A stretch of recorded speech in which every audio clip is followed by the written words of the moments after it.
ಮೂಡಬಿದ್ರೆಯ ವಿದ್ಯಾಗಿರಿಯಲ್ಲಿ ನಡೆಯುವ ಆಳ್ವಾಸ್ ನುಡಿಸಿರಿ ಎಂದರೆ ಅದು ಹಲವು ವೈವಿಧ್ಯತೆಗಳ ತಾಣ. ಪ್ರತಿ ವರ್ಷ ನಡೆಯುವ ಆಳ್ವಾಸ್ ನುಡಿಸಿರಿ ಪ್ರತಿ ಬಾರಿಯೂ ಹಲವು ವೈವಿಧ್ಯತೆಗಳನ್ನು, ವಿಶೇಷತೆಗಳನ್ನು, ವಿಶೇಷ ಕಲೆಗಳನ್ನು ಲೋಕಕ್ಕೆ ಪರಿಚಯಿಸುತ್ತದೆ. ಈ ಬಾರಿಯೂ ಹಲವು ಆಕರ್ಷಣೆಗಳು ನುಡಿಸಿರಿಯ ಸೊಬಗಿಗೆ ಮೆರುಗು ತಂದುಕೊಟ್ಟವು. ಹಾಗಿದ್ರೆ ಏನೆಲ್ಲ ವಿಶೇಷತೆಗಳಿತ್ತು ಬನ್ನಿ ನೋಡೋಣ ಇಂದಿನ ವಿಶೇಷ ಸಂಚಿಕೆ ನುಡಿಸಿರಿ ವೈಭವದಲ್ಲಿ. ನಾನು ಮಮತಾ.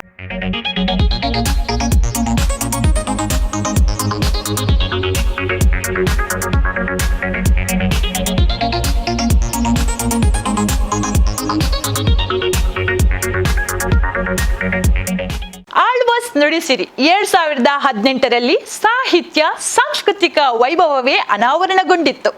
ಈ ಪೈಕಿ ಎಲ್ಲರ ಗಮನ ಸೆಳೆದಿದ್ದು ಆಳ್ವಾಸ್ ಕೃಷಿ ಸಿರಿ. ಹೌದು, 10 ಬಗೆಯ ವೈವಿಧ್ಯತೆಗಳನ್ನು ಹೊಂದಿದ್ದ ಕೃಷಿ ಸಿರಿಯು ಎಲ್ಲರ ಆಕರ್ಷಣೆಯ ಕೇಂದ್ರ ಬಿಂದುವಾಗಿತ್ತು.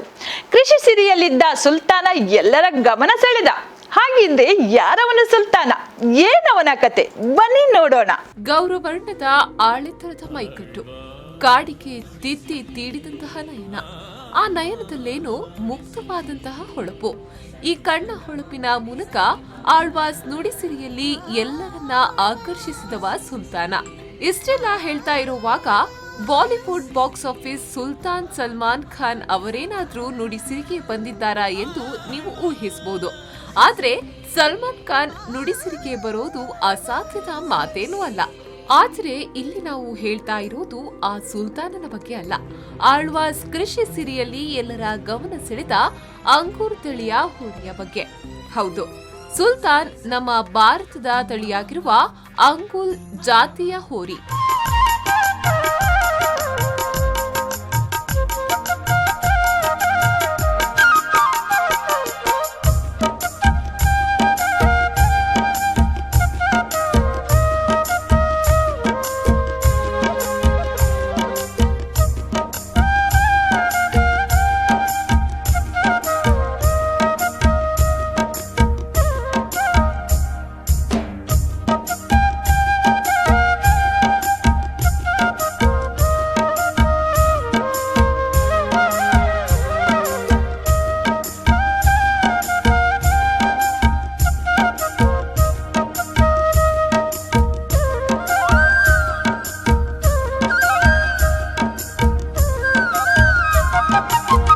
ಈ ಬಾರಿಯ ಆಳ್ವಾಸ್ ನುಡಿಸಿರಿಯ ಕೃಷಿ ಸಿರಿ ಆವರಣದಲ್ಲಿ ಈ ಸುಲ್ತಾನನಂತೆ ದರ್ಬಾರ್ ನಡೆದಿತ್ತು. ಬಂದವರೆಲ್ಲರ ಆಕರ್ಷಣೆಯ ಕೇಂದ್ರ ಬಿಂದುವಾಗಿ ಇವನು ನಿಂತಿದ್ದ. ಅಂದ ಹಾಗೆ ಈ ಆಳೆತ್ತರದ ಹೀರೋನ ವಯಸ್ಸು ಕೇವಲ 6 ವರ್ಷ. ಆದ್ರೆ ತೂಕ ಮಾತ್ರ ಬರೋಬ್ಬರಿ 1462 ಕೆಜಿ. ಹೌದು, ಕೇವಲ 6 ವರ್ಷ ವಯಸ್ಸಿನವನಾದ್ರೂ ಭಾರಿ ಎತ್ತರ ಮೈಕಟ್ಟಿನಿಂದ ಸುಲ್ತಾನ್ ಎಲ್ಲರ ಗಮನವನ್ನ ತನ್ನತ್ತ ಸೆಳೆಯುತ್ತಿದ್ದಾನೆ.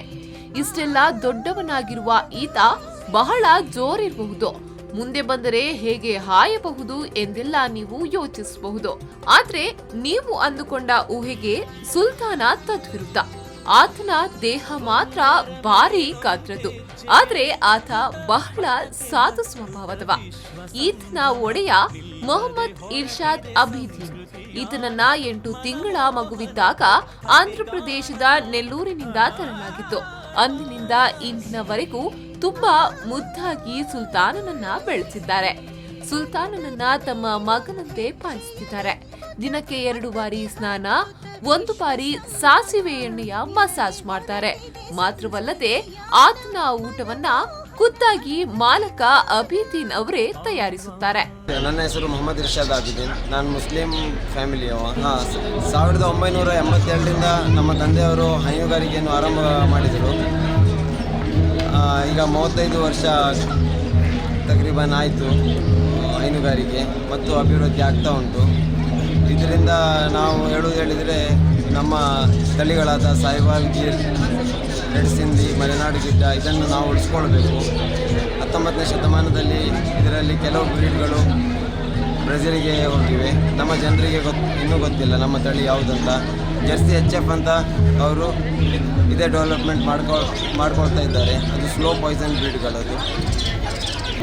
1462 kg ಬಾಡಿ ತೂಕ ಇರುವ ಈ ಹೋರಿ ಅದರ ಈಗ 6 ವರ್ಷ ಪ್ರಾಯದಲ್ಲಿ ಉಂಟು. ಆತನಿಗೆ ಒಣಗಿದ ಹುಲ್ಲು ಹಾಗೂ ಜೋಳದ ತೆನೆಗಳೆಂದರೆ ಬಹಳ ಇಷ್ಟ. ಇನ್ನು ಸುಲ್ತಾನ್ ತನ್ನ ದೇಹದಾಢ್ಯದಿಂದ ಎಲ್ಲರ ಮೆಚ್ಚುಗೆ ಪಡೆದಿದ್ದಾನೆ. ಬೃಹತಾಕಾರದ ದೇಹ ಹಾಗೂ ಎತ್ತರದ ದೀಪದ ಕಾರಣದಿಂದ ಈತ ಬ್ರಹ್ಮಾವರದಲ್ಲಿ ನಡೆದ ಕೃಷಿ ಸಮ್ಮೇಳನದಲ್ಲಿ ಪ್ರಥಮ ಬಹುಮಾನವನ್ನ ಪಡೆದಿದ್ದಾನೆ. ಒಂಗೋಲ್ ತಳಿಯ ವಿಶೇಷ ಏನೆಂದರೆ ಇದು ಭಾರತದ ಅತಿ ಎತ್ತರ ಹಾಗೂ ದಷ್ಟಪುಷ್ಟ ಬ್ರೀಡ್ ಹೇಳ್ಬೋದು. ಇದರಲ್ಲಿ ಹಾಲಿನ ಇಳುವರಿ ಕಡಿಮೆ ಮತ್ತು ಇದು ವರ್ಕರ್ ಕೆಲಸಕ್ಕೆ ಯೂಸ್ ಮಾಡ್ತಾರೆ ಇದನ್ನು ಆಂಧ್ರದಲ್ಲಿ. ಮೊನ್ನೆ ನಡೆದ ಕೃಷಿ ಮೇಳದಲ್ಲಿ ಬ್ರಹ್ಮಾವರದ ಕೃಷಿ ಮೇಳದಲ್ಲಿ ಇವನು ಫಸ್ಟ್ ಪ್ರೈಸ್ ಅನ್ನು ಹೊಡೆದಿದ್ದಾನೆ. ಇದೀಗ ಆಳ್ವಾಸ್ ನುಡಿಸಿರಿಯಲ್ಲಿ ಜನಾಕರ್ಷಣೆಯ ಕೇಂದ್ರ ಬಿಂದುವಾಗಿಯೂ ಕೂಡ ನಿಂತಿದ್ದಾನೆ. ಇನ್ನು ಸುಲ್ತಾನ್ನನ್ನ ನೋಡಿಕೊಳ್ಳುತ್ತಿರುವುದು ಉಪ್ಪಿನಕೋಟೆಯ ಮನಾಮಾ ಫೌಂಡೇಶನ್. ಹೌದು, ಉಡುಪಿ ಜಿಲ್ಲೆಯ ಬ್ರಹ್ಮಾವರದ ಉಪ್ಪಿನಕೋಟೆಯ ವಾರಂಬಳ್ಳಿಯಲ್ಲಿರುವ ಮನಾಮಾ ಫೌಂಡೇಶನ್ ಮೂಲಕ ದೇಶಿ ದನಗಳನ್ನ ಸಂರಕ್ಷಣೆ ಮಾಡುವ ಕೆಲಸವನ್ನ ಮಾಡಿಕೊಂಡು ಬರಲಾಗ್ತಿದೆ. ನಮ್ದೊಂದು ಮನಾಮಾ ಫಾರ್ಮ್ ಹೌಸ್ ಅಂತ ಉಂಟು ಉಪ್ಪಿನಕೋಟೆಯಲ್ಲಿ. ನಾವು ದೇಶಿ ದನಗಳನ್ನು ಸಂರಕ್ಷಣೆ ಮಾಡ್ತಾ ಬಂದಿದ್ದೇವೆ. ನಮ್ಮ ಹತ್ರ 4 ತಳಿಗಳನ್ನು ನಾವು ಡೆವಲಪ್ಮೆಂಟ್ ಮಾಡ್ತಾ ಇದ್ದೇವೆ. ಗೀರ್, ಸಾಹಿವಾಲ್, ರೆಡ್ ಸಿಂಧಿ ಮತ್ತು ಮಲೆನಾಡು ಇಂಥ ತಳಿಗಳನ್ನು. ಈಗ ನಾವು ಆಳ್ವಾಸ್ ನುಡಿಸಿರಿ ಮತ್ತು ಕೃಷಿ ಸಿರಿಯ ಇನಾಗ್ರೇಷನ್ ಪಾರ್ಟಿಗೆ ಬಂದಿದ್ದು ನಾವು ಇಲ್ಲಿ ಒಂಗೋಲ್ ತಳಿಯನ್ನು ಪ್ರದರ್ಶನಕ್ಕಾಗಿ ಇಟ್ಟಿದ್ದೇವೆ. 4 ತಳಿಗಳನ್ನ ಅಭಿವೃದ್ಧಿಪಡಿಸಿಕೊಂಡು ಸಂರಕ್ಷಿಸಿಕೊಂಡು ಬರಲಾಗ್ತಿದೆ. 1987ರಿಂದ ಫೌಂಡೇಶನ್ ಮೂಲಕ ಹೈನುಗಾರಿಕೆ ಮಾಡಿಕೊಂಡು ಬರಲಾಗ್ತಿದೆ. ರೆಡ್ ಸಿಂಧಿ, ಮಲೆನಾಡ್ ಇತ್ಯಾದಿಗಳನ್ನ ಉಳಿಸಿಕೊಳ್ಳಬೇಕು ಎನ್ನುವ ಉದ್ದೇಶದಿಂದ ಸಂಸ್ಥೆಯು ಕಾರ್ಯಾಚರಿಸಿಕೊಂಡು ಬರ್ತಿದೆ. ಇಲ್ಲಿ ಭಾರತದ ವಿವಿಧ 25 ಜಾತಿಯ ಹಸುವಿನ ತಳಿಗಳನ್ನ ಬೆಳೆಸಲಾಗ್ತಿದೆ. ಇದರಲ್ಲಿ ಗುಜರಾತ್ನ ಗಿರ್, ಪಂಜಾಬ್ನ ಸಹಿವಲ್ ತಳಿಗಳು ಸೇರಿಕೊಂಡಿವೆ. ಈ ಮೂಲಕ ಮುಸ್ಲಿಂ ಸಮುದಾಯವೊಂದು ಗೋತಳಿ ಸಂರಕ್ಷಣಾ ಕೆಲಸವನ್ನ ಸದ್ದಿಲ್ಲದೆ ಮಾಡಿಕೊಂಡು ಬರ್ತಿದೆ.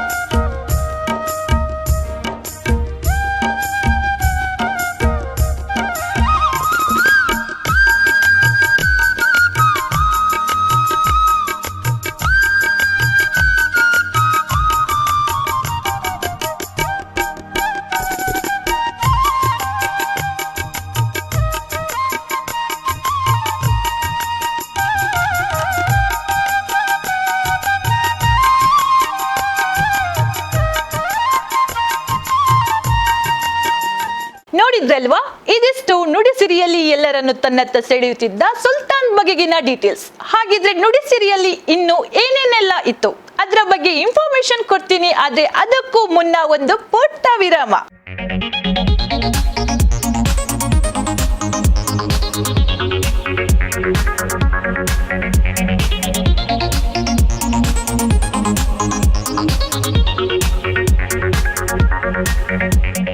ವಿರಾಮದ ಬಳಿಕ ಮತ್ತೆ ನುಡಿಸಿರಿ ವೈಭವ ಕಾರ್ಯಕ್ರಮಕ್ಕೆ ಸ್ವಾಗತ. ನಾವು ಯಂತ್ರಗಳ ಸಹಾಯದಿಂದ ಕಬ್ಬಿನ ಹಾಲು ತೆಗೆಯುವುದನ್ನ ನೋಡಿದ್ದೇವೆ. ಮಾತ್ರವಲ್ಲ, ಬಿಸಿಲಿನ ಜಳಕ್ಕೆ ಸಿಲುಕಿ ಸುಸ್ತಾದಾಗ ರಸ್ತೆ ಬದಿ ಇದ್ದ ಅಂಗಡಿಗಳಲ್ಲಿ ಕಬ್ಬಿನ ಹಾಲು ಕುಡಿದು ದಾಹ ನೀಗಿಸಿಕೊಂಡಿದ್ದೇವೆ.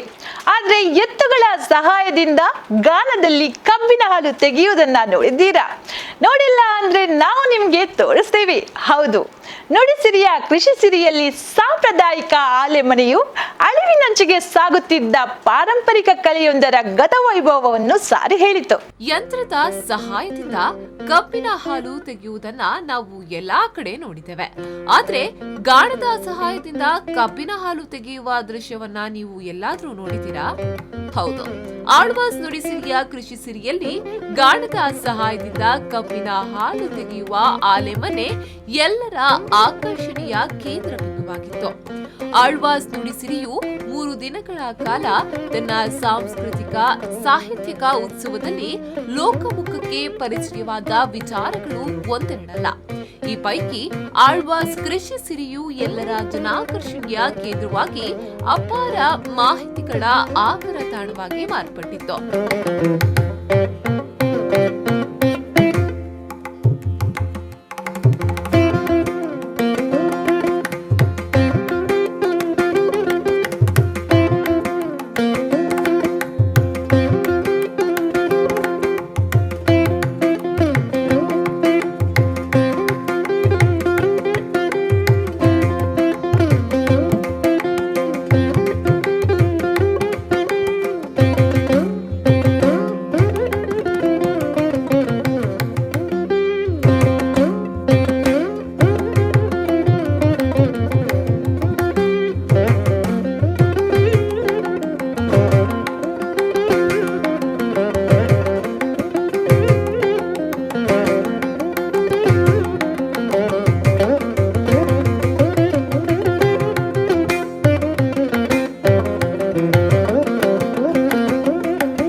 ಈ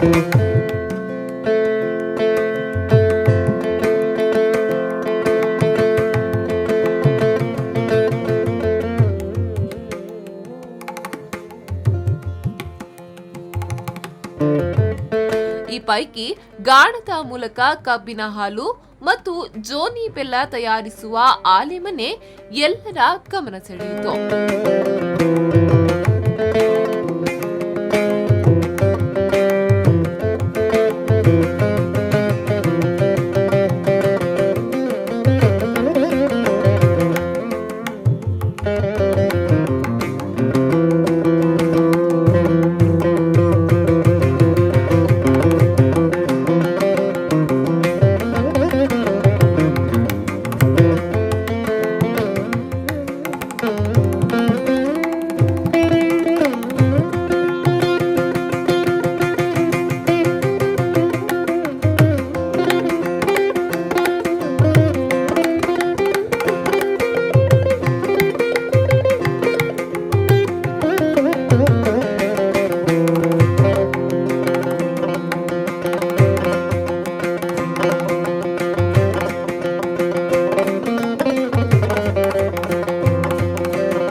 ಅರಕಬಂದ್ಯ ಎಂಬ ಸಣ್ಣ ಹಳ್ಳಿಯಿಂದ ಬಂದ ಈ ಆಲೆಮನೆಯ ತಂಡವು ಆರೋಗ್ಯಪೂರ್ಣವಾಗಿ ನೈಸರ್ಗಿಕವಾಗಿ ಸಾಹಿತ್ಯ ಸಾಂಸ್ಕೃತಿಕ ಜಾತ್ರೆಗೆ ಬಂದಿದ್ದವರ ದಾಹವನ್ನ ನೀಗಿಸಿತು.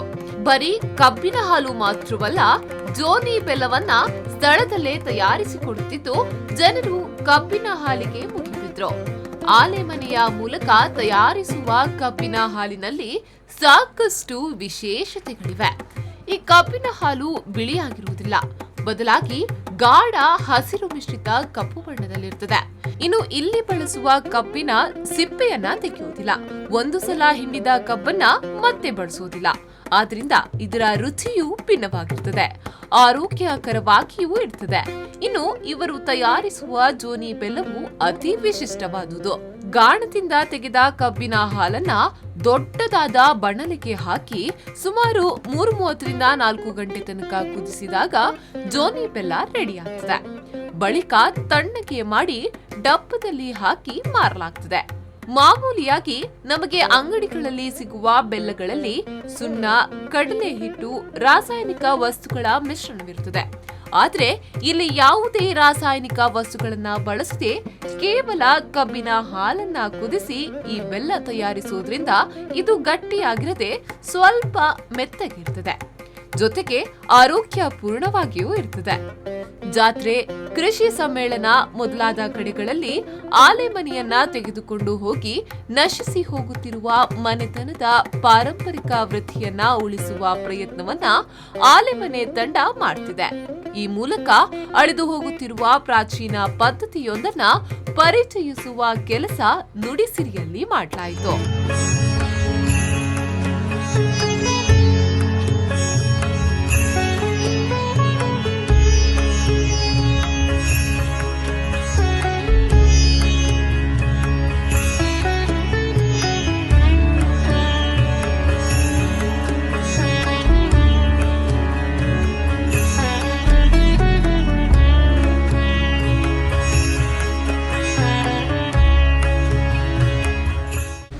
ತೀರ್ಥಹಳ್ಳಿ ತಾಲೂಕು ಆರ್ಗ, ಹೊರ್ತೆಕೇರಿ, ವಂಜತ್ಕೋಡ ಅಂತ ಹೇಳಿಬಿಟ್ಟು ನಾವು ಇಲ್ಲಿ ಸುಮಾರು 5 ವರ್ಷದಿಂದ ನುಡಿಸಿರಿಯಲ್ಲಿ ಆಲೆಮನೆಯನ್ನು ಹಾಕ್ತಾ ಇದ್ದೇವೆ. ನಮಗೆ ಇದರಿಂದ ನಮಗೆ ಯಾವುದೇ ರೀತಿ ನಷ್ಟ ಏನಾಗಿಲ್ಲ. ಯಾಕೆಂದರೆ ಈಗಿನ ಜನ್ರೇಷನ್ನಿಗೆ ಇದ್ರ ಬಗ್ಗೆ ಯಾವುದೇ ಮಾಹಿತಿ ಇಲ್ಲ. ಆದ ಕಾರಣದಿಂದ ನಮಗೆ ಈಗಿನ ಈ ಮಿಷನರಿಗಳೆಲ್ಲ ಬಂದಿರೋದ್ರಿಂದ ನಮಗೇನಂತ ಏನು ಸಮಸ್ಯೆ ಏನಿಲ್ಲ. ನಂತರ ನಾವು ಬೆಲ್ಲ ತಯಾರು ಮಾಡ್ತೀವಿ. ಇಲ್ಲಿ ಓಲೆ ಬೆಲ್ಲ ಅಂತ ಹೇಳಿ ಜೋನಿ ಬೆಲ್ಲ ಟೈಪು ಇಲ್ಲಿ ತಯಾರು ಮಾಡ್ತೀವಿ.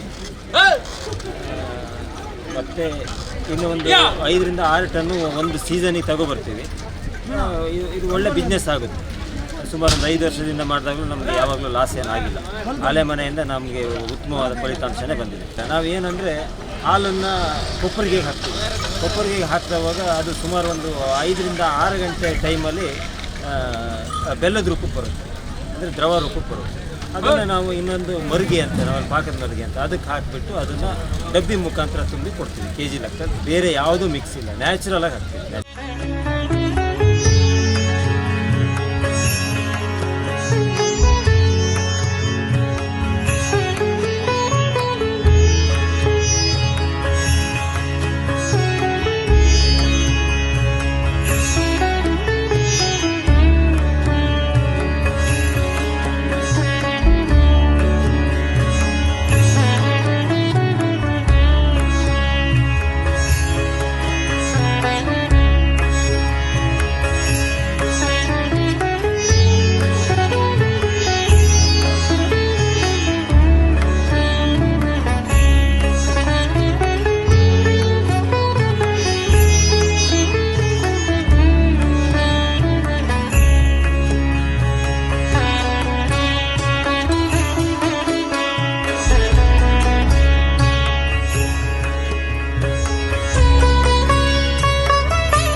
ನೋಡಿದ್ರಲ್ಲ ವೀಕ್ಷಕರೇ, ಇದು ವಿಶ್ವವಿಖ್ಯಾತ ಆಳ್ವಾಸ್ ನುಡಿಸಿರಿಯಲ್ಲಿ ಕಂಡು ಬಂದ ಸ್ಪೆಷಾಲಿಟಿಗಳ ಸಣ್ಣ ಝಲಕ್.